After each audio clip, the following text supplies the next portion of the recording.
एक गरीब बालक था जो कि अनाथ था। एक दिन वह बालक एक संत के आश्रम में आया और बोला कि गुरुजी, आप सबका ध्यान रखते हैं, मेरा इस दुनिया में कोई नहीं है, तो क्या मैं यहाँ आपके आश्रम में रह सकता हूँ? बालक की यह बात सुनकर संत बोले, बेटा तेरा नाम क्या है? बालक ने कहा कि मेरा कोई नाम नहीं है।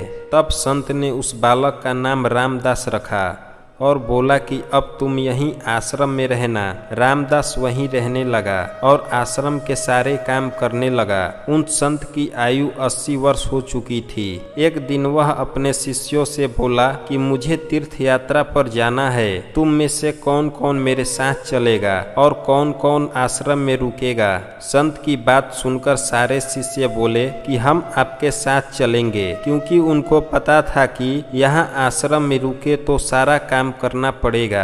इसलिए सभी बोले कि हम तो आपके साथ तीर्थ यात्रा पर चलेंगे। और संत सोच में पड़ गए कि किसे साथ ले जाएं और किसे नहीं, क्योंकि आश्रम पर किसी का रुकना भी जरूरी था। बालक रामदास संत के पास आया और बोला, गुरुजी, अगर आपको ठीक लगे तो मैं यहीं आश्रम पर रुक जाता हूँ। संत ने कहा, ठीक है, पर तुझे यहाँ काम करना पड़ेगा। आश्रम की साफ सफाई में भले ही कमी रह जाए, लेकिन प्रभु राम जी की सेवा में कोई कमी मत रखना। रामदास ने संत से कहा कि गुरुजी, मुझे प्रभु राम जी की सेवा करनी नहीं आती, आप बता दीजिए कि प्रभु श्री राम जी की सेवा कैसे करनी है, फिर मैं कर दूंगा। संत रामदास को अपने साथ मंदिर ले गए। वहां उस मंदिर में राम दरबार की झांकी थी। प्रभु श्री राम जी, सीता जी, लक्ष्मण जी और हनुमान जी थे। संत ने बालक रामदास को प्रभु श्री राम जी की सेवा कैसे करनी है सब सिखा दिया।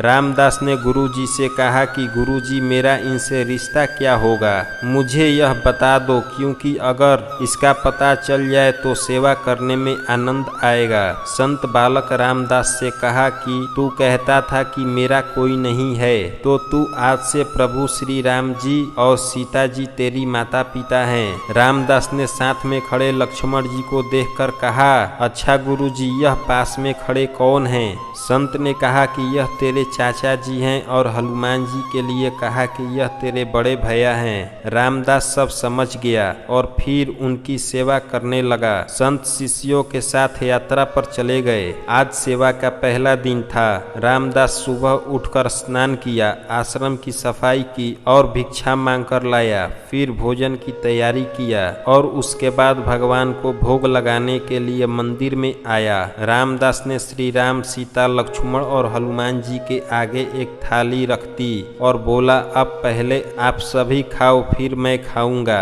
रामदास को लगा कि सच में भगवान बैठकर खाएंगे, पर बहुत देर हो गई। रोटी वैसे की वैसे थी।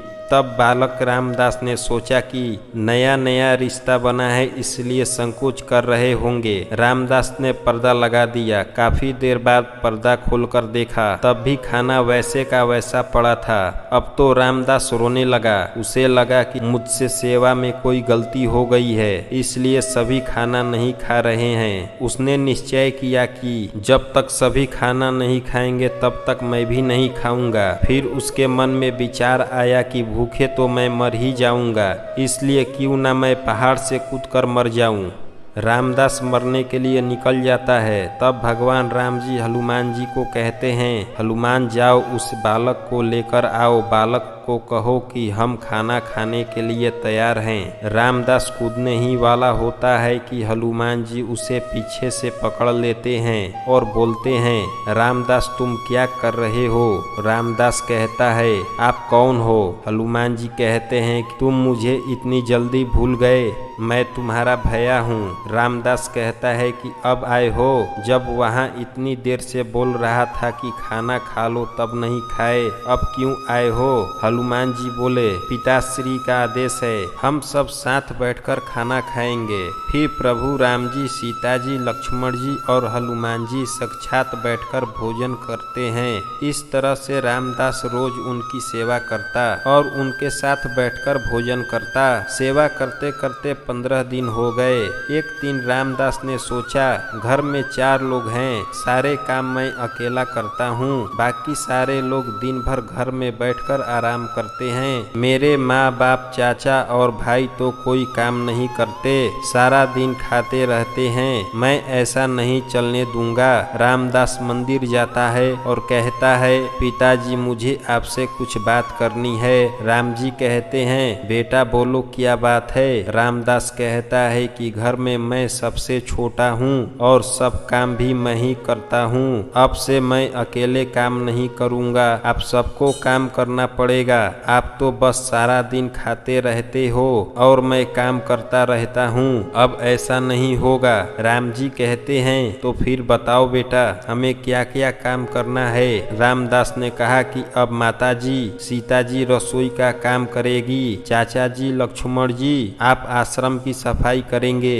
भैया जी हनुमान जी शरीर से मजबूत हैं, वह जंगल से जाकर लकड़ी लाएंगे, पिताजी राम जी आप बाजार से राशन लाएंगे और घर पर बैठकर पतल बनाएंगे। सबने कहा ठीक है। फिर रामदास ने बोला, मैंने अकेले बहुत दिन काम किया है, इसलिए अब मैं आराम करूंगा। अब सभी साथ मिलकर काम करते हुए एक परिवार की तरह सब साथ रहने लगेंगे। तीर्थ यात्रा के बाद वह संत जब लौटे तो उन्होंने देखा कि आश्रम तो शीशे जैसा चमक रहा है। वह बहुत प्रसन्न हुए। मंदिर में गए और देखा कि मंदिर में प्रतिमाएं गायब है। संत ने सोचा कि कहीं रामदास ने प्रतिमाएं बेच तो नहीं दी। संत ने रामदास को बुलाया और पूछा, भगवान कहाँ गए। रामदास भी अकड़ कर बोला कि मुझे क्या पता, हनुमान भैया जंगल में लकड़ी लाने गए होंगे, लखन चचा साफ सफाई कर रहे होंगे, पिताजी राम पत्तल बना रहे होंगे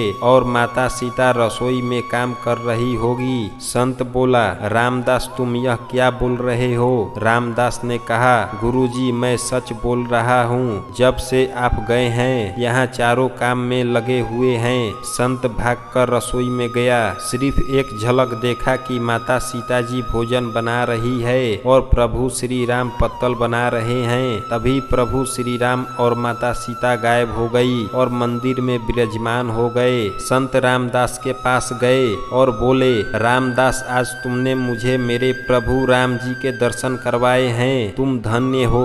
और संत ने रो रो कर रामदास के पैर पकड़ लिए। संत बोले कि रामदास तुम जैसे भोले भाले और निश्चल भक्तों की भक्ति से विवश होकर भगवान को भी साधारण मनुष्य की तरह जीवन व्यतीत करने आना पड़ा।